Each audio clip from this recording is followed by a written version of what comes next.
మీకు లెక్కలేనని స్తోత్రములు స్తుతులు చెల్లించుకుంటున్నాం నాయన. మా అందరికీ ఆరోగ్యాన్ని ఇస్తున్నారు, ఆయుష్ని ఇస్తున్నారు నాయన.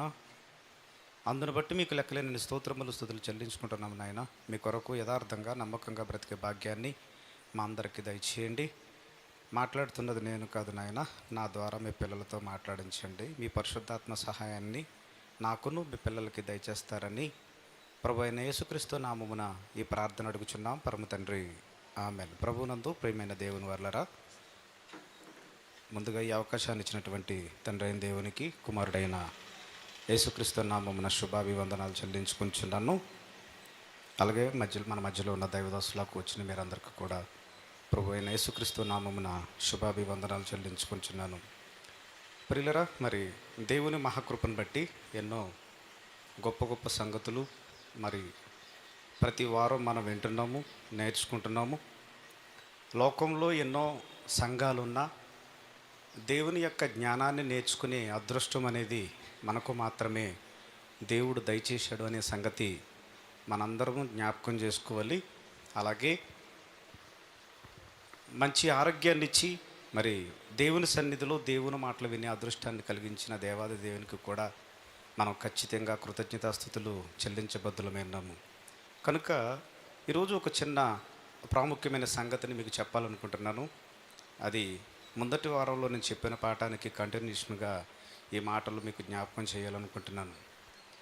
ఆశపడిన వానికి దక్కనిది, ఆశ పడని వానికి దక్కేది అనే పాఠానికి కంటిన్యూషన్గా ఈ పాఠాన్ని నేను చెప్తున్నాను. ప్రియులారా, మరి మనిషి జీవితం అనేది, మనిషి అంటేనే ఆశాజీవి. ఈ మనిషి పుట్టిన దగ్గర నుంచి, ఊహ తెలిసిన దగ్గర నుంచి మరణించేంత వరకు ఏదో కొన్ని ఆశలతో, కొన్ని కోరికలతో మనిషి బ్రతుకు ఈ జీవితం వెళ్ళిపోతున్నట్టుగా మనకు కనపడుతుంది. లోకంలో ఆశలు లేనివారంటూ ఈ ప్రపంచంలో ఎవరు కనపడరు. ఆశల కోసం ఈ జీవితంలో ఆశలు తీర్చుకోవటానికి, కోరికలను తీర్చుకోవడానికి ఈ జీవితం అనేది ముగిసిపోతుంది అనే సంగతి ప్రతి ఒక్కరికి తెలిసిన సంగతే. ఈ జీవిత పరమార్థాన్ని మనం ఒక్కసారి ఆలోచిస్తే, మనిషి ఆశల కొరకు, కోరికల కొరకు పరిగెత్తుకుంటూ వెళుతూ ఈ జీవిత విధానంలో మనిషి ఆశలను తీర్చుకోవడం కొరకు, కోరికలను తీర్చుకోవడం కొరకు పరిగెత్తుకుంటూ వెళుతున్నట్టుగా మనకు కనపడుతుంది. కోరికలను తీర్చుకోవడానికి పరిగెత్తున్నట్టుగా ఉంటుంది. ఈ లోకంలో ధనాన్ని సంపాదన కొరకు పరిగెత్తున్నట్టు కనపడుతుంది. అంటే లోకంలో ఉన్న ఈ ఆలోచనలన్నీ ఆలోచిస్తే చివరికి ముగింపు దశకు వచ్చేటప్పటికీ ఏమీ చెయ్యలేని ఒంటరి స్థితిలో దేవుని ముందు నిలబడే పరిస్థితి మనకు కనపడుతుంది. దేవుడు మనల్ని ప్రేమించి ఎన్నో సంగతులను దాచిపెట్టాడు ఈ గ్రంథంలో. ఈ జీవితకాలంలో, ఈ బ్రతుకు దినాలలో ఈ జ్ఞానాన్ని మనం నేర్చుకునే మన జీవితాన్ని ముగించుకోవాలి. అందుకే దేవుడు మనిషితో మాట్లాడాలని, మనిషితో జీవించాలని ఆలోచించి ఒకనాడు ఏదేను తోట అనే ఒక ఉన్నతమైన నివాసాన్ని దేవుడు చేశాడు. మనం ఆలోచిస్తే ప్రపంచంలో ఎన్నో దేశాలు ఉన్నాయి, ఎన్నో చక్కటి వాతావరణ పరిస్థితులు ఉన్నాయి. కానీ దేవుడు ఒక ప్రత్యేకమైన నివాసాన్ని దేవుడు ఏర్పరిచి మనిషికి అనుకూలమైన ఆహార వస్తువులను ఆ తోటలో ఏర్పాటు చేసి తన కుమారుడైన ఆదాముతో ఒక నివాసాన్ని అక్కడ ఏర్పాటు చేసుకున్నట్టుగా మనకు కనపడుతుంది. టోటల్గా ఏదేను తోట అని మనం అనగానే దేవుని కుమారుడు ఈ ఆదాముగా మనుషులకి మధ్య ఉన్న ఒక నివాసం అది. ఈ నివాసంలో ఏం జరిగేది అని ఆలోచిస్తే దేవునికి మనిషికి ఉన్న ఒక బాండింగ్, ఒక బంధుత్వం అనేది మనకు కనపడుతుంది. అక్కడి నుంచి ఏం జరిగింది అంటే, ఎప్పుడైతే ఆదాము తప్పు చేశాడో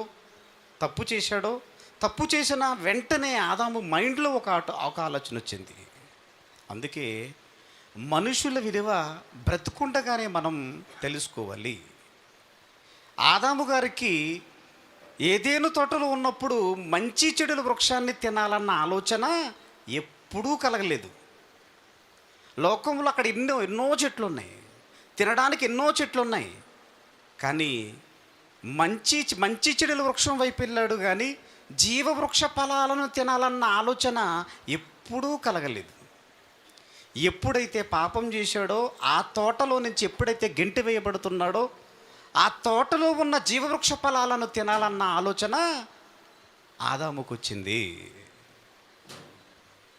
గెంటి వేయబడిన తర్వాత దేవుడు ఆలోచించి, ఇదిగో దేవుని యొక్క నివాసం అనేది పాడైపోయింది, ఏదేను తోటలో నుంచి గెంటి వేయబడ్డాడు అని దేవుడు ఆలోచించి మనిషి పట్ల ప్రేమ కలిగి ఒక నిర్ణయానికి దేవుడు వచ్చాడు.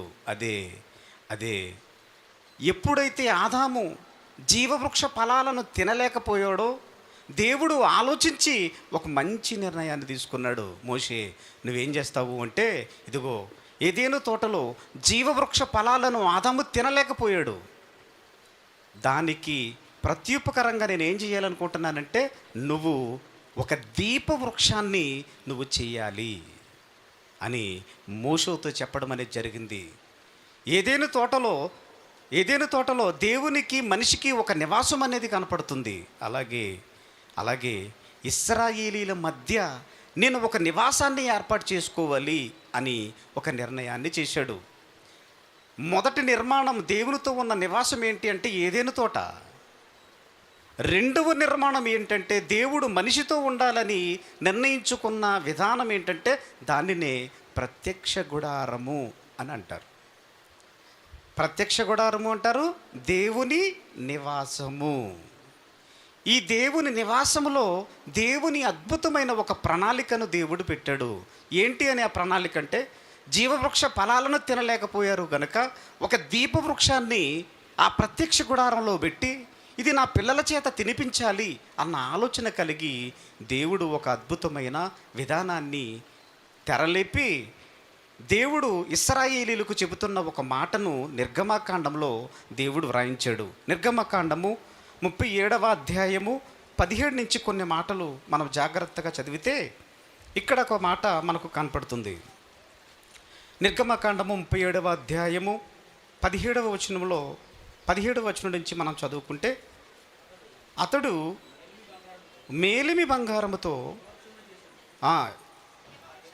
ఆ దీపవృక్షమును, దాని ప్రకాండమును, దాని కొమ్మలను నకిసీ పనిగా చేశాను. ఏమంటే ఇక్కడ ఆలోచిస్తే మీరు 17 నుంచి 29 వరకు మీరు చదువుకోండి. ఇక్కడ ఏముంటుంది అంటే ఒక దీపవృక్షాన్ని చేస్తున్నట్టుగా మనకు కనపడుతుంది. జీవవృక్ష ఫలానికి ఎలాగైతే చెట్లు కాయలు ఎలాగైతే ఉంటాయో, ఈ దీపవృక్షానికి కూడా కొమ్మలున్నాయి, అలాగే దీనికి మొగ్గలున్నాయి, పువ్వులున్నాయి. ఒక చెట్టుకి ఎలాంటి ఆకారం అయితే ఉంటుందో అలాంటి ఆకారమే ఈ దీపవృక్షానికి కనపడుతుంది. ఏమండి, ఈ దీపవృక్షానికి ఇటు 3 కొమ్మలు ఉంటాయి, ఇటువైపు కుడివైపున 3 కొమ్మలు ఉంటాయి, ఎడం వైపున 3 కొమ్మలు ఉంటాయి, మధ్యలో ఒక కొమ్మ ఉంటుంది. అమ్మ వింటున్నారా? జాగ్రత్తగా మీరు వినాలి, నేర్చుకోవాలి. ఇది మీరు చదివితే మీకు అర్థం కాదు. ఆలోచిస్తే మొత్తం 7 దీపాలు ఉంటాయి. ఆ 7 దీపాల పైన ప్రమిదలు లాంటి కొన్ని దీపాలను దాని మీద ఉండాలి. ఈ ప్రమిదాలు దేవుని నివాసమైన ప్రత్యక్ష గుడారంలో ఈ దీపవృక్షాన్ని పెట్టాలి. ఆ దీపవృక్షాన్ని ఎవరు వెలిగిస్తారు అంటే యాజకుడు ఆ దీపాన్ని వెలిగిస్తాడు. ఇదే సంగతిని జకర్య గ్రంథంలో 4వ అధ్యాయము, ఇది ఖచ్చితంగా మనం అందరము చదవాలి. 4వ అధ్యాయము 2 నుంచి చదువుకుంటే కొన్ని మాటలు మనకు అర్థమవుతాయి. జకర్య గ్రంథము 4వ అధ్యాయము 2 నుంచి.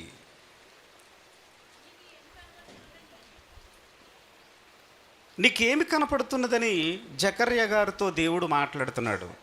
ఆ, అడుగగా నేను సువర్ణమయమైన దీపస్తంభమును దాని మీద ప్రమిదయును దీపస్తంభమునకు 7 దీపములను దీపమునకు 7 గొట్టములను కనబడుచున్నవి. ఇక్కడ ఏం కనపడుతుంది అంటున్నాడు? ఇక్కడ సేమ్ ఇదే సంగతిని అక్కడ నిర్గమాకాండంలో చెప్పిన విధానాన్ని బట్టి దేవుడు జకర్య గారితో చూపిస్తున్నాడు. ఇక్కడ ఏమంటున్నాడు? జకర్యతో, ఒక ప్రవక్తతో, ఒక జ్ఞానితో, ఇదిగో ఒక దీపవృక్షం అనేది ఒకటి ఉంది. ఏమండి, ఈ దీపవృక్షం ఉంది, ఆ సంగతి నీకు తెలుసా జకర్య అని అడుగుతున్నాడు. ఏమని అడుగుతున్నాడు? నీకేమి కనపరుచున్నదని అడగగా, నేను సువర్ణమైన దీపస్తంభమును దాని మీద ఒక ప్రమిదయు దీపస్తంభమునకు 7 దీపములను దీపమునకు 7 గొట్టములు కనబడుచున్నవి అన్నాడు. నీకేం కనపడుతుంది అని అడిగితే దేవుడు ఈ జకర్య గారు ఏమంటున్నారు? నాకు పలానాది కనపడుతుంది అని చెప్తున్నాడు. అలా చెప్పి మరియు 2 ఒలివ చెట్లు దీపస్తంభమునకు కుడి ప్రక్క ఒకటి ఎడమ పక్క ఒకటి కనబడుచున్నదని చెప్పి కనబడుచున్నవని చెప్పి, ఏమండి, ఎప్పుడైతే ఈ ప్రత్యక్ష గుడారంలో ఈ దీప వృక్షము ఎప్పుడైతే ఈ కొమ్మలు, ఈ దీపాలు, ఈ ప్రమిదలు ఏంటి అని దేవుడు చూపించిన వెంటనే ఈ దీప వృక్షము వెనకాల ఏం కనపడుతుందమ్మా? అమ్మా, ఈ దీప వృక్షం వెనకాల ఏమున్నాయి? 2 ఒలీవ చెట్లు ఉన్నాయి. ఏమన్నా అర్థమవుతుందా? ఇది ఒకనాటి ఇశ్రాయేలీలకు ఈ దీపవృక్షాన్ని కూర్చిన వివరణ వాళ్ళకి తెలీదు. జకర్య కాలం వచ్చేసరికి ఇదే దీపవృక్షాన్ని జకర్య గారికి చూపిస్తున్నాడు. ఇదిగో దీపవృక్షం అనేది ఒకటి ఉంది, ఆ దీపవృక్షం అంటే ఏంటి, నీకు ఏం కనపడుతుందో చెప్పు అనగానే ఈ ప్రవక్త గారు చెప్తున్నాడు, దాని వెనకాల ఒలివి చెట్లు కూడా నాకు కనపడ్డాయి అని దేవుడికి సమాధానం ఇస్తే, ఈ ప్రవక్తకి అర్థం కావట్లేదు. ఏమంటున్నాడు? నా ఏలినవాడా, ఇది ఏమిటని నాతో మాట్లాడుచున్న దూతను అడిగి తిని. ఇక్కడ ఏం కనపడుతుంది? అదిగో నాకైతే నువ్వైతే దీపాన్ని చూపించావు, కానీ 2 ఒలివ చెట్లు కూడా నాకు కనపడుతున్నాయి, కానీ నాకు దాని సంగతి అయితే నాకు తెలీదు. ఒక ప్రవక్తకి, దేవుని యొక్క ప్రవక్తకి అంత జ్ఞానం తెలిసిన వానికి ఇది తెలియదు అంటే మనకు తెలిసిపోతుందా? ఆ ప్రవక్తకి ఒక చెట్టు యొక్క దీపవృక్షం యొక్క ఉనికి తెలీదు. మరి మనకు ఎలా తెలుస్తుంది? ఇది 2 ఒలివ చెట్లు ఉన్నాయి అంటున్నాడు, ఇది ఒక దీపవృక్షం ఉంది. ఈ దీపవృక్షాన్ని ఎలా వెలిగించాలి? నిర్గమకాండము 27వ అధ్యాయము 20వ వచనంలో ఒక అద్భుతమైన మాట అక్కడ కనపడుతుంది. ఈ దీపవృక్షము దేనికి అని ఆలోచిస్తే ఇక్కడ ఒక మాట కనపడుతుంది. మరియు దీపము నిత్యము వెలుగునట్లు నిత్యము వెలుగునట్లు ప్రతి దీపమునకు దంచి తీసిన అచ్చము ఒలివ నూనె తేవలనని ఇశ్రాయేలీలకు ఆజ్ఞాపించుము. ఇక్కడ మనందరం తెలుసుకోవలసిన ఒక ప్రాముఖ్యమైన సంగతి ఉంది. ఏదేను తోటలో జీవవృక్ష ఫలాలను కోల్పోయిన మనుషులు దేవుడిచ్చిన అద్భుతమైన అవకాశం ఏంటంటే, ఇదిగో దీపవృక్షాన్ని ఇచ్చాడు. ఈ దీపవృక్షం అనే వృక్షాన్ని ఒక ప్రమిదలను ఏర్పాటు చేసి ఒక నూనెను తీసుకురావాలి. ఆ నూనె ఏంటంటే, ఇదిగో ఒలివ చెట్ల నుంచి కాసిన దాన్ని కాయలను దంచి ఆ నూనెను దాని మీద వెలిగించి దానిని యాజకుడు వెలిగించాలి. ఇక్కడ ఆలోచిస్తే మనందరికీ ఒక ఆలోచన కనపడుతుంది. 2 ఒలివ చెట్లు ఉన్నాయి అంటున్నాడు. ఆ ఒలివ చెట్లకు కాసిన ఆ కాయలను దంచి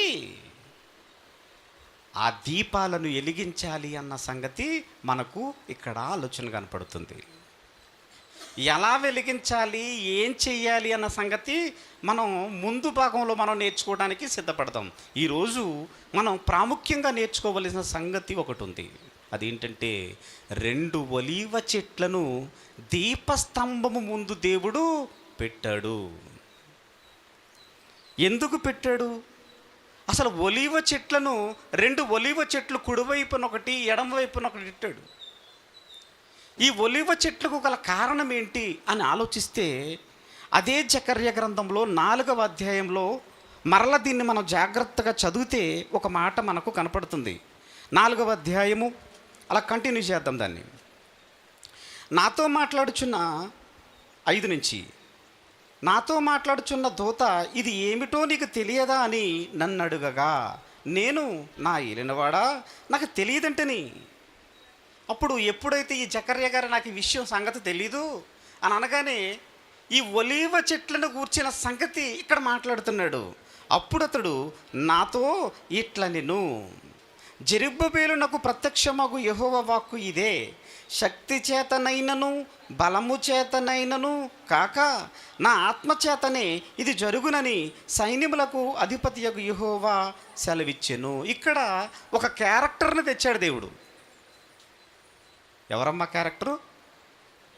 జెరుబ్బేలు. ఇక్కడ 2 ఒలీవ చెట్లను గూర్చి మాట్లాడుతూ, ఈ ఒలీవ చెట్లను గూర్చిన సంగతి జకర్య గారికి అర్థం కాకపోవడం వల్ల, ఇదిగో జెరుబ్బేలు అనే ఉనికిని గూర్చి దేవుడు మాట్లాడుతున్నాడు. ఇంతకీ జెరుబ్బేలు ఎవరు? ఈ జెరుబ్బేలు ఎవరు అని ఆలోచిస్తే ఒక సంగతి మనము చాలా జాగ్రత్తగా ఆలోచించాలి. ఇశ్రాయేలీలు రెండు దపాలుగా అష్షూరీల చెరలోకి వెళ్ళిపోతారు. ఇశ్రాయేలీలు 12 మంది గోత్రాలు. ఈ 12 మంది గోత్రాలు 2 భాగాలుగా విడిపోయి అన్న సంగతి మనం విన్నాం దైవదాసుల ద్వారా. 10 మంది గోత్రాలు ఒకవైపు వెళ్ళాయి, 2 గోత్రాలు ఒకవైపు వెళ్ళాయి. ఈ 10 గోత్రాలు అష్షూరీయుల చెరలోకి వెళ్ళిపోతారు వీళ్ళందరూని. మిగతా 2 గోత్రాలు ఉన్నాయి చూసారా, ఇవి బబులోనీయుల చెరలోకి వెళ్ళిపోతారు. వీళ్ళందరూ ఇశ్రాయేలీయులు 12 మంది గోత్రాలు ఒక చెరలో ఉంటారు. వీళ్ళందరూ చెరలోకి వెళ్ళిన వీళ్ళను దేవుడు అద్భుతకరంగా 70 సంవత్సరాల తర్వాత మరలా దేవుడు ఇశ్రాయేలీయులందరినీ మరలా యెరూషలేమును తీసుకురావటానికి దేవుడు ఒక ప్రణాళికను సిద్ధం చేస్తాడు. మోషేని ఎలాగైతే పాలు తేనెలు ప్రవహించే దేశానికి నాయకుడిగా ఎన్నుకొని పాలు తేనెలు ప్రవహించే దేశానికి ఎలాగైతే తీసుకొచ్చాడో, చెరలోకి వెళ్ళిపోయిన వారిని యెరూషలేము తీసుకురావటానికి దేవుడు ఏర్పాటు చేసుకున్న నాయకుడే ఈ జెరుబ్బేలు. అర్థమైందండి? జెరుబ్బేలు ఎవరు? చెరలోనున్న వారిని విడిపించి యెరూషలేముకు తీసుకొచ్చిన ఒక గొప్ప నాయకుడే ఈ జెరుబ్బేలు. ఈ జెరుబ్బేలును గురించి మాట్లాడుతూ, అప్పుడు అతడు నాతో ఇట్లా, నేను జెరుబ్బేలునకు ప్రత్యక్షమగు యెహోవా వాక్కు ఇదే, శక్తి చేతనైనను బలము చేతనైనను కాక నా ఆత్మచేతనే ఇది జరుగునని దేవుడు చెప్తున్నాడు. ఇది ఆలోచిస్తే, ఈ ఒలీవ చెట్టును గూర్చి దేవుడు, ఒలీవ చెట్టు ఎక్కడుంది అంటే ప్రత్యక్ష గుడారంలో దేవుని నివాసములో ఈ ఒలీవ చెట్లున్నాయి. ఒలీవ చెట్టు యొక్క అర్థాన్ని చెబుతూ ఒక నాయకుడిని గూర్చి చెప్తున్నాడు. ఆ నాయకుడు, ఆ ఒలీవ చెట్టు అంటే ఎవరనుకుంటున్నారు?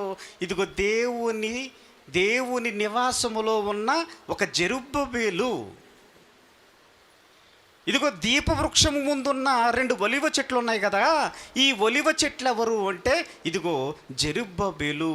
దేవుని ప్రజలను చెరలో నుంచి తెచ్చే ఒక నాయకుడే ఈ జెరుబ్బేలు. ఈ జెరుబ్బేలు ఎవరు? ఒలీవ చెట్టు. దేవుని సన్నిధిలో ఉన్న 2 ఒలీవ చెట్లు ఉన్నాయి కదా, ఆ ఒలీవ చెట్లే ఈ జెరుబ్బేలు అని చెబుతూ ప్రకటన గ్రంథంలో మరొక వ్యక్తిని మనకు పరిచయం చేస్తున్నాడు. 11వ అధ్యాయము, ప్రకటన గ్రంథము 11వ అధ్యాయము 3వ వచనం నుంచి చదువుకుంటే ఇక్కడ కొంతమంది కనపడతారు మనకి. ప్రకటన గ్రంథము 11వ అధ్యాయము 3-4 వచనాలు. నేను నా 2 సాక్షులకు అధికారం ఇచ్చేదను, వారు గోనెపట్ట ధరించుకొని 1260 దినములు ప్రవచింతురు. వీరు భూలోకమునకు ప్రభువైన వాని ఎదుట నిలుచుచున్న 2 ఒలీవ చెట్లను దీపస్తంభములై ఉన్నారు. ఇక్కడ మనకి దేవుడు చెప్పిన ఆ దీప వృక్షముకు ముందు ఉన్న 2 ఒలీవ చెట్లు ఎవరు అంటే, ఇదిగో ఆ ఒలీవ చెట్లు ఎవరనుకుంటున్నారు? ఇదిగో చెరలో ఉన్న వారిని విడిపించడానికి దేవుడు ఏర్పాటు చేసుకున్న నాయకులే ఈ ఒలీవ చెట్లు. వీరు ఏం చేస్తారట? వీరు నా 2 సాక్షులకు అధికారం ఇచ్చేదను, వారి గోనెపట్ట ధరించుకొని 1260 దినములు ప్రవర్తింతురు. 1260 అంటే ఎంతమ్మా? టోటల్గా ఎన్ని డేస్ వస్తాయి? ఎన్ని సంవత్సరాలు వస్తాయి? 3.5 సంవత్సరాలు. ఈ 3.5 సంవత్సరాలు ఎవరున్నారు ఈ భూమి మీద? ఈ 3.5 సంవత్సరాలు ఎవరు పరిచర్య చేశారు? మనందరికీ తెలిసిన సంగతే. వీరు భూలోకమునకు ప్రభువైన వాని ఎదుట నిలుచుచున్న 2 ఒలీవ చెట్లను దీపస్తంభములనై ఉన్నారు. ఎవడైనాను వానికి హాని చేయని ఉద్దేశించిన ఎడల వారి నోటి నుండి అగ్ని బయలు వెడలి వారి శత్రువులను దహించి వేయును. ఇక్కడంతా మనందరికీ దేవుడు ఒక ప్రాముఖ్యమైన సంగతి చెప్తున్నాడు. ఇదిగో అక్కడ జకర్య గ్రంథములో చూపించిన ఒక దీప వృక్షం ముందు 2 ఒలీవ చెట్లు ఉన్నాయంటున్నాడు. ఆ ఒలీవ చెట్లు ఎవరో కాదు, దేవుని పక్షాన నిలబడి చెరలో ఉన్న వారిని దేవుని వైపు నిలిచే నాయకులే ఈ ఒలీవ చెట్లు. అర్థమైందండి? దేవుని నివాసం అనేది ఏదేను తోటలో ఒక నివాసం ఉందని, అలాగే దేవుడు ఈ భూమి మీద మరొక నివాసాన్ని దేవుడు ఏర్పాటు చేశాడని, ఆ నివాసంలో దీపవృక్షం ఉందని, ఆ దీపవృక్షము పక్కన 2 ఒలీవ చెట్లు ఉన్నాయి అని, దేవుని దీపవృక్షము ముందు 2 ఒలీవ చెట్లు ఉన్నాయి అనే సంగతి ఇప్పటి వరకు మీరు అర్థం చేసుకోవలసిన ఆలోచన. ఇప్పుడు మరొకరిని గురించి మనం పరిచయం చేసుకుంటే, హోషేయ గ్రంథము 14వ అధ్యాయము 5-6 వచనాలలో మరొక వ్యక్తిని, రాబోయే ఒక వ్యక్తిని గురించి చెప్తారు. చూడండి, హోషేయ గ్రంథము 14వ అధ్యాయము 5, 6, 7 వచనాలను చదివితే, చెట్టునకు మంచు ఉన్నట్లు నేను అతనికి ఉందును, తామర పుష్పము పెరిగినట్లు అతడు అభివృద్ధి నొందును, లెబనోను పర్వతము దాని వేళ్ళు తన్నునట్లు వారు తమ వేళ్లను తన్నుదురు, అతని కొమ్మలు విశాలముగాను పెరుగును, ఒలీవ చెట్టునకు కలిగినంత సౌందర్యము అతనికి కలుగును, లెబనోనుకున్నంత సువాసన అతని కుండును. ఇది ఎవరిని గురించి మాట్లాడుతున్నారు? రాబోయే ఒక మహత్తరమైన రాజు ఈ భూమి మీదకి రాబోతున్నాడు. ఇదిగో ఒక ఒలీవ చెట్లు అంటున్నారు కదా, దేవుని సన్నిధిలో ప్రత్యక్ష గుడారములో ఇదిగో ఒక నివాసం అనేది మనకు కనబడుతుంది. ఈ నివాసం ఎవరు? దేవుడు మనుషులతో ఉండాలని నిర్ణయించుకున్నాడు. ఆ దీపవృక్షము ముందు 2 ఒలీవ చెట్లు అంటున్నాడు. ఆ 2 ఒలీవ చెట్లు ఎవరు అంటే, ఇదిగో చెరలోనున్న వారిని, పాపములో ఉన్న వారిని నడిపించే ఒక నాయకులే ఈ 2 ఒలీవ చెట్లు. ఆ 2 ఒలీవ చెట్లు ఎవరు కనపడుతున్నారు? ఇదిగో అక్కడ మనకు ఏలియా గారు కనపడుతున్నారు, మోషే గారు కనపడుతున్నారు, జెరుబ్బేలు కనపడుతున్నారు. ఏమంటే ఇంతమంది కనపడుతున్నారు కదా. దేవుడు 2 నివాసములో ఇదిగో ఇంతమంది గొప్ప గొప్ప ఒలీవ చెట్లు కనపడుతున్నాయి.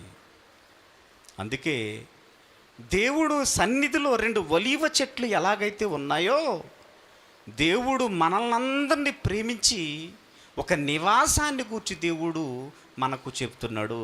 ఇర్మియా గ్రంథము 11వ అధ్యాయము 16వ వచనములో ఒక అద్భుతమైన మాట ఇక్కడ మాట్లాడుతున్నాడు. ఇర్మియా గ్రంథము 11వ అధ్యాయము 16వ వచనంలో,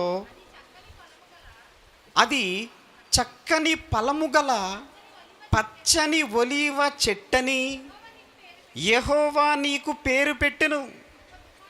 ఏమంటే ఇక్కడ ఏం కనపడుతుంది?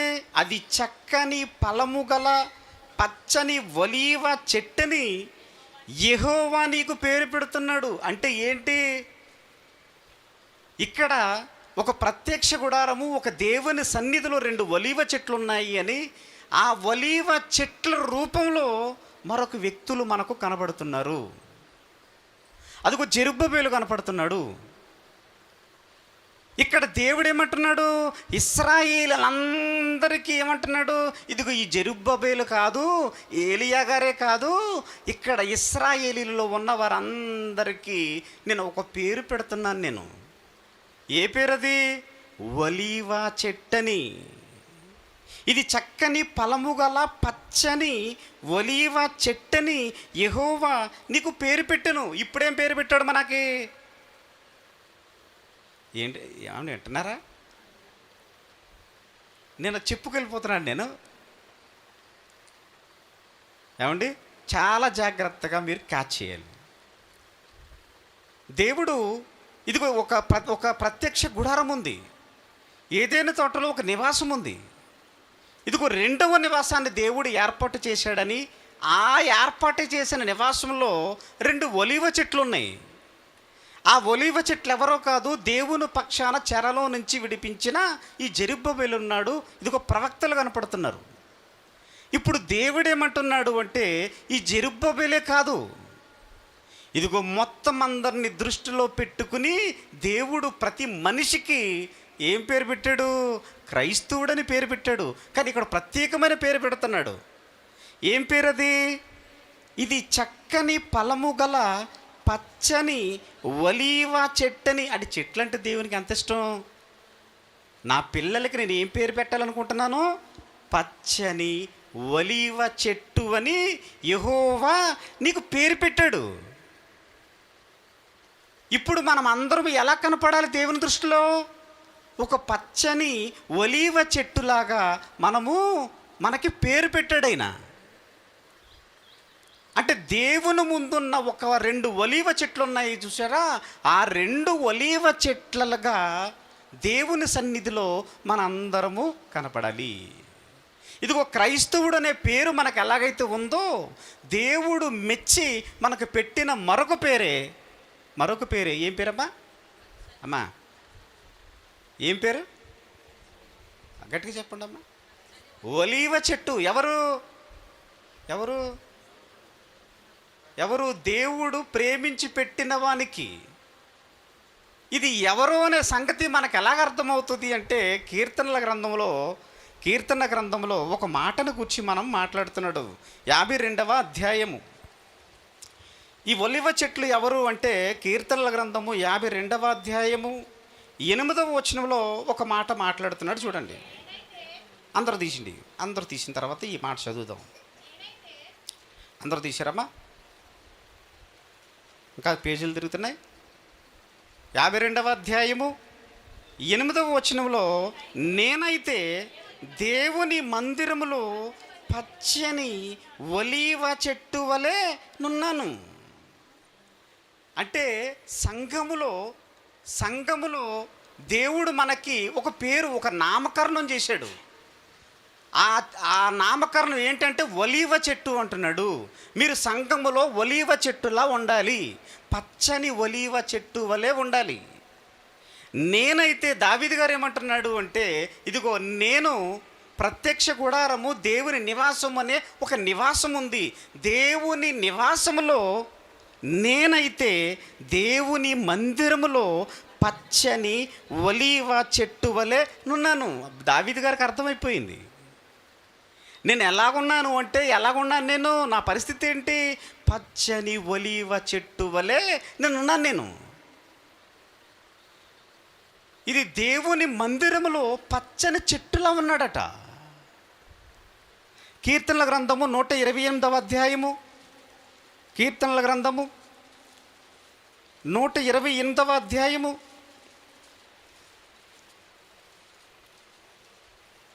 మొదటి నుంచి చదువుకుంటే, ఈ ఒలీవ చెట్టు ఎవరు అని ఆలోచిస్తే, యెహోవా యందు భయభక్తులు కలిగి ఆయన త్రోవల యందు నడిచి వారందరూ ధన్యులు. నిశ్చయముగా నీవు నీ చేతుల కష్టార్జితము అనుభవించుదువు. నీవు ధన్యుడువు, నీకు మేలు కలుగును. నీ లోగిట నీ భార్య ఫలించు ద్రాక్షవల్లి వలె ఉండును. నీ భోజనపు బల్ల చుట్టూ నీ పిల్లలు ఒలీవ మొక్కల వలె నుందురు. ఇది ఇశ్రాయేలీయులకి దేవుడు చెప్పిన ఒలీవ చెట్టు వలె. ఇగో దేవుని ముందు 2 ఒలీవ చెట్లు ఉన్నాయి అన్నాడు. ఆ 2 ఒలీవ చెట్లు ఎవరు అంటే ఇదిగో ప్రవక్తలు అనుకున్నాము. ప్రవక్తల స్థానంలో ఎవరున్నారు అంటే ఇశ్రాయేలీయులు ఉన్నారు. ఇశ్రాయేలీయుల స్థానంలో ఒలీవ చెట్లుగా ఎవరున్నారు అంటే దేవుడు మనలందరినీ దేవుని మందిరంలో పచ్చని చెట్లుగా, పచ్చని ఒలీవ చెట్టుగా మనలందరినీ ఉండాలి అనుకున్నాడు. ఇంతకీ పచ్చని ఒలీవ చెట్లుగా మనం ఉన్నామా లేదా? ఏమండి, ఏమంటున్నాడు? యెహోవా యందు భయభక్తులు కలిగి ఆయన త్రోవల యందు నడుచు వారందరూ ధన్యులు. ఈ ధన్యులుగా ఎవరుంటారు? ఒలీవ చెట్టుగా ఉండాలి అంటే ఎలా ఉండాలి? మనం ఒలీవ చెట్టుగా ఉండాలంటే మనకేముండాలి? దేవుని యందు ఎవరైతే భయభక్తులు కలిగి ఉంటారో వాళ్ళందరూ దేవుని మందిరములో ఒలీవ చెట్టుగా ఉండాలి. ఏమండి, అర్థమవుతుందండి? ఇప్పుడు సంఘములో దేవుడు మనల్ని ఎలా ఉండాలనుకుంటున్నాడు? సంఘములో మనల్ని ఎలా ఉండాలనుకుంటున్నాడు? పచ్చని ఒలీవ చెట్టు వలె ఉండాలి. ఒలీవ చెట్టు వలె ఉండి ఈ చెట్టుకి ఫలాలు కాయాలి. అందుకే యోహాను గారు తన సేవా పరిచయాన్ని ప్రారంభిస్తూ ఒక అద్భుతమైన మాట్లాడుతున్నాడు. చూడండి, లోకా సువార్త 3వ అధ్యాయము 8వ వచనంలో ఈయన ఒక ఫలాలను గురించి జ్ఞాపకం చేస్తాడు. ఆయన లోకా సువార్త 3వ అధ్యాయము 8వ వచనం, మారు మనస్సునకు తగిన ఫలాలు ఫలించాలి. ఇదిగో సంఘములో దేవుడు పచ్చని ఒలీవ మొక్క వలె దేవుని సన్నిధిలో నా పిల్లలు ఉండాలి. ఈ చెట్టుకి ఒలీవ చెట్టుగా ఉన్న వీళ్ళు ఏం చేయాలి? మారు మనస్సునకు తగిన ఫలాలు ఫలించాలి. అంటే సంఘములో ఒలీవ చెట్టుగా ఉన్న నీవు, పచ్చని చెట్టుగా ఉన్న నీవు ఏం చేయాలి? నీ నుంచి దేవునికి ఫలాలు కావాలి. ఇలా ఫలించిన ఈ కాయలు, ఈ ఒలీవ కాయలతో ఏం చేయాలి? కాసిన ఈ చెట్లను, కాయలు ఉంటాయి చూసారా, ఈ ఒలీవ చెట్లు అంటున్నారు. ఇక్కడ కూర్చున్న ప్రతి ఒక్కరూ పచ్చని ఒలీవ మొక్కలు అంటున్నాడు. ఈ ఒలీవ మొక్కలకు కాసిన ఈ ఫలాలను దంచి దేనిని వెలిగించాలి? దీపవృక్షాన్ని వెలిగించాలి. ఇది దేవునికి అనుమానం వచ్చింది.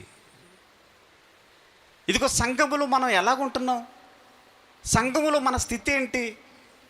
పచ్చని ఒలీవ చెట్టు వలె మనం ఉంటున్నామా? ఈ చెట్టుకి ఇదిగో ఈ ఫలాలు వచ్చే పరిస్థితి మనకు కనపడుతుందా?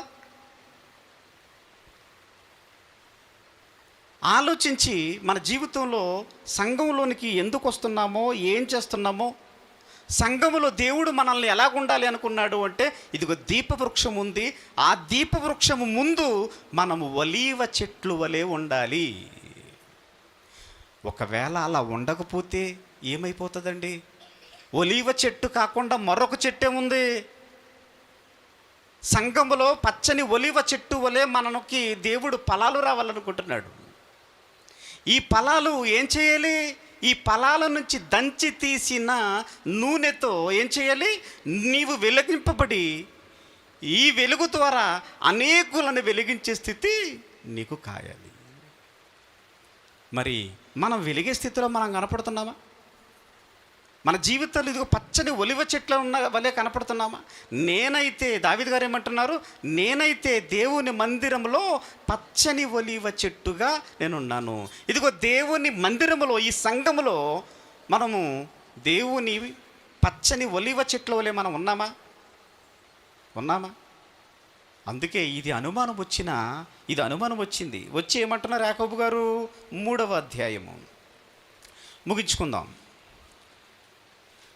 యాకోబు పత్రిక 3వ అధ్యాయము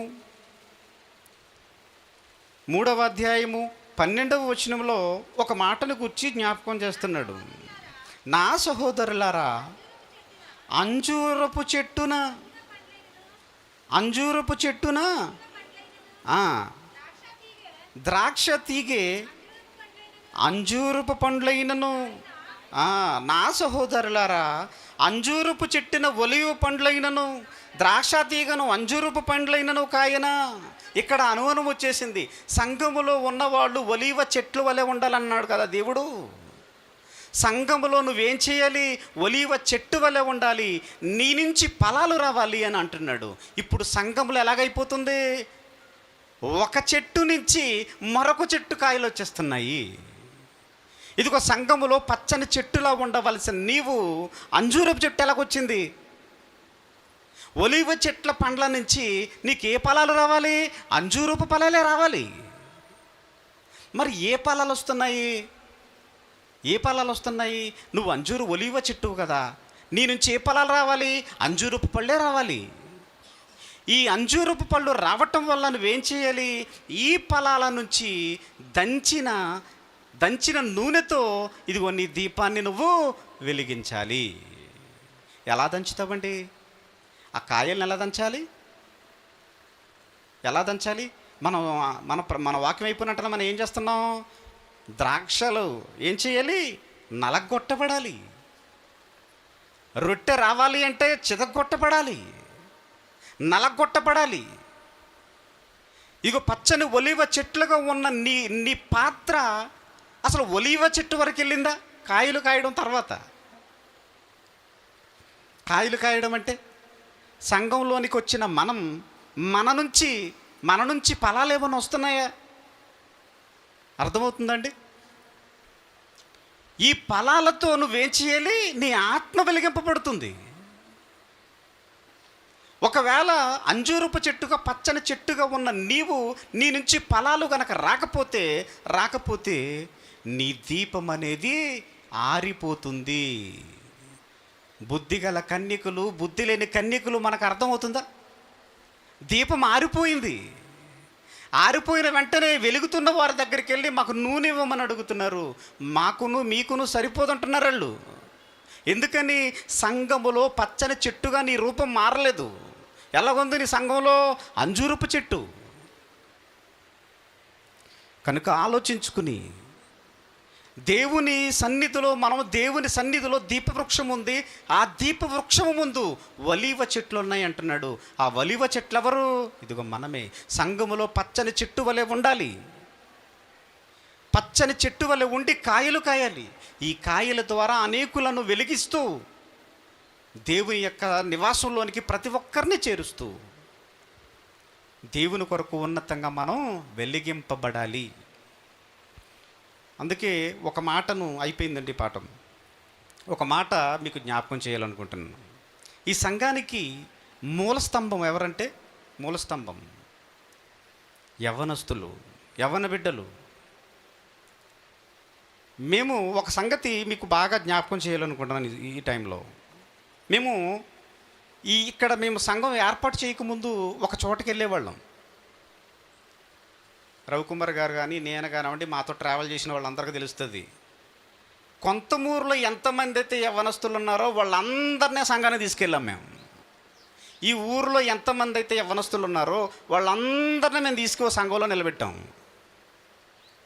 మరి యవ్వనస్తులు ఉన్న మన ద్వారా ఎంతమంది, మీకు తెలిసిన స్నేహితులు ఎంతమంది మీతో వెనకాల వచ్చారు? నీ స్నేహితులు ఎంతమంది మా సంఘంలోకి వచ్చారు? కనుక నీవు వెలుగుతూ అనేకులను వెలిగించాలి అనే సంగతిని ఆలోచించి, ఇప్పటికైనా మనకు స్నేహితులు ఎవరైనా ఉన్నారు అంటే అది మన సన్నిధికి, దేవుని సన్నిధికి తీసుకురావటమే దేవుడు మనకిచ్చిన గొప్ప ఆశీర్వాదం. చిన్న ప్రార్థన చేసుకుని ఇంకా అమూల్యమైన సంగతిని నేర్చుకోవడానికి మనం సిద్ధపడదాం. మమ్మల్ని మిక్కిలిగా ప్రేమించిన మా ప్రియ పరలోకపు తండ్రి, నీ ఘనమైన ఉన్నతమైన నామానికి వందనాలు చెల్లించుకుంటున్నాం నాయన. ఏదైనా తోటలో ఒక నివాసం ఉందని, ఆ నివాసం నుంచి గెంటి వేయబడ్డారని, మరలా మనుషులతో మీరు ఉండాలని ఒక ప్రత్యక్ష గుడారాన్ని ఏర్పాటు చేశారని, దానిని ఇశ్రాయేలీయులు కోల్పోయినట్టుగా ఇదిగో సంఘములో మరలా ఒక నివాసాన్ని దేవుడు ఏర్పాటు చేశాడని, ఆ నివాసమే సంఘము. ఈ సంఘములో పచ్చని ఒలివ చెట్లుగా ప్రతి ఒక్కరిని ఉండాలని మీరు ఆశపడుతున్నారు. అందుకే ప్రతి మనిషికి ఒలివ చెట్టు అని నామకరణం కూడా మీరు చేశారు నాయన. ఇంత గొప్ప ఆధిక్యతను మాకు ఇచ్చారు మీరు. ఆధిక్యతను నాయన మరిచిపోకుండా మీ కొరకు యథార్థంగా నమ్మకంగా బ్రతికే భాగ్యాన్ని మా అందరికీ దయచేస్తారని, మరి ముఖ్యంగా యవ్వనస్తులందరినీ మీరు కాపాడతారని ప్రభువైన యేసుక్రీస్తు నామమున ఈ ప్రార్థన అడుగుచున్నాం పరమ తండ్రి, ఆమేన్.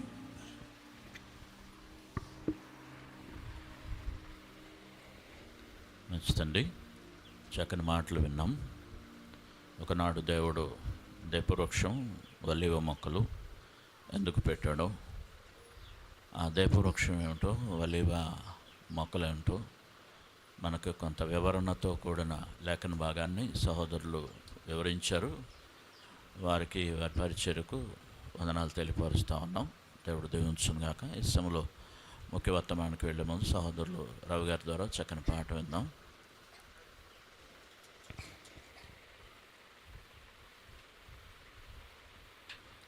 కింద ఎవరైనా ఉంటే పైకి వచ్చేయాలండి, ప్రభు పేరట మనవి.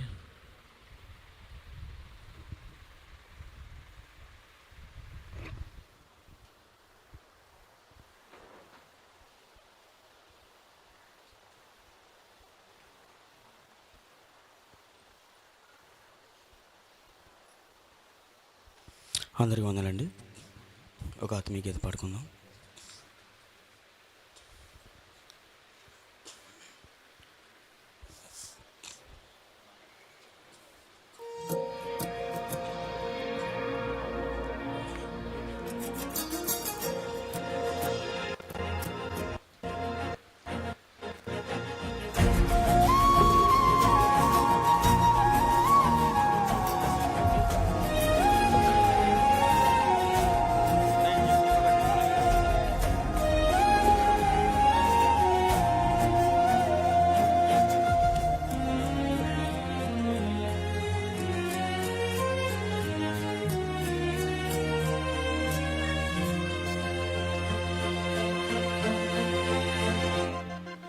బహు గొప్పదయ్యా నీ కనికరం, నాపై ఉదయించి నిరంతరం బలపరచెనయ్యా నీ మాటలే కృంగిన ప్రతి వేళలో.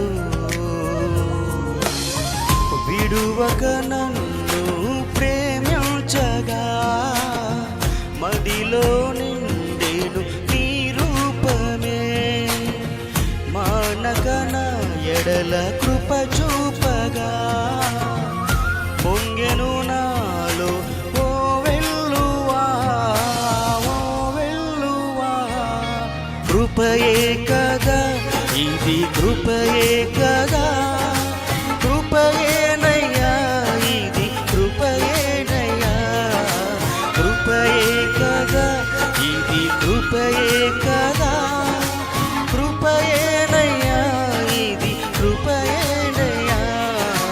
బహు గొప్పదయ్యా నీ కనికరం, నాపై ఉదయించి నిరంతరం బలపరచెనయ్యా నీ మాటలే కృంగిన ప్రతి వేళలో.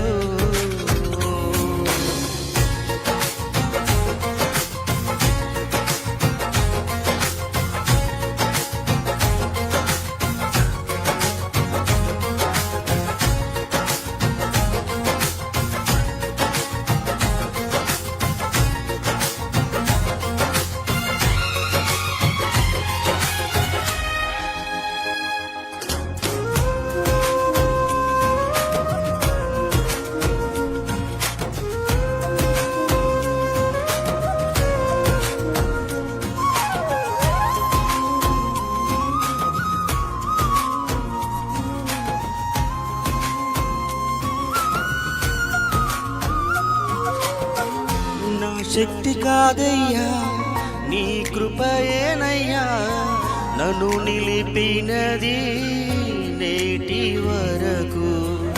కరుణించినావయ్యా, హెచ్చించినావయ్యా, శత్రువులెదుటే దీవించినవయ్యా.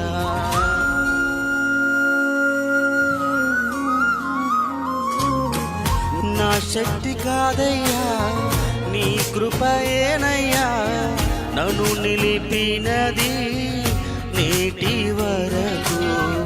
కరుణించినావయ్యా, హెచ్చించినావయ్యా, శత్రువులెదుటే దీవించినవయ్యా. నీవే లేని నేను లేనే లేను యేసయ్యా. నీ కృపలేని నా బ్రతుకే ఊహకు కూడా అందదయా, ఊహకు కూడా అందదయా. కృపయే కదా ఇది, కృపయే కదా, కృపయేనయ్యా ఇది, కృపయేనయ్యా. కృపయే కదా ఇది, కృపయే కదా, కృపయేనయ్యా ఇది, కృపయేనయ్యా. బహు గొప్పదయ్యా నీ కనికరం, నాపై ఉదయించే నిరంతరం. బలపరచనయ్యా నీ మాటలే కృంగిన ప్రతి వేళలో.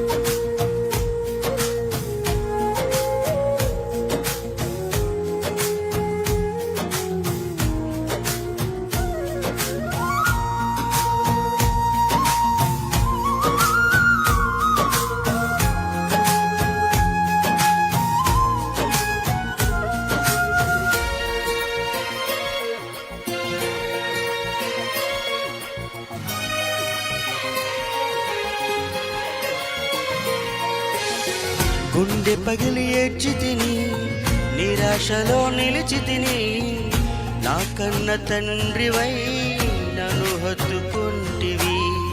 నా బలహీనతలో నాతోనున్నావే, నీ కృప నాకు చాలునన్నావే.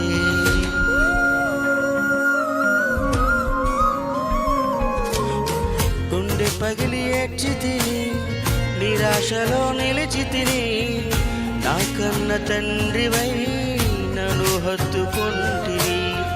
నా బలహీనతలో నాతోనున్నావే, నీ కృప నాకు చాలునన్నావే. నాతో ఎవరు లేకున్నా నీ ఉంటే నాకు చాలునయా. సర్వం నేను కోల్పోయినా సమకూర్చెదవు నీ మహిమలో, సమకూర్చెదవు నీ మహిమలో. కృపయే కదా ఇది, కృపయే కదా, కృపయేనయ్యా ఇది, కృపయేనయ్యా.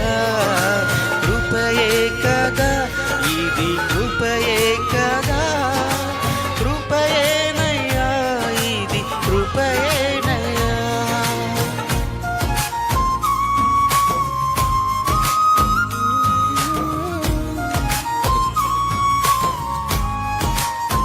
మంచిదండి, చక్కని పాట విన్నాం. పాడిన సహోదరులను దేవుడు దీవించును గాక. ఈ సమయంలో ముఖ్య వర్తమానం కొరకు సహోదరులు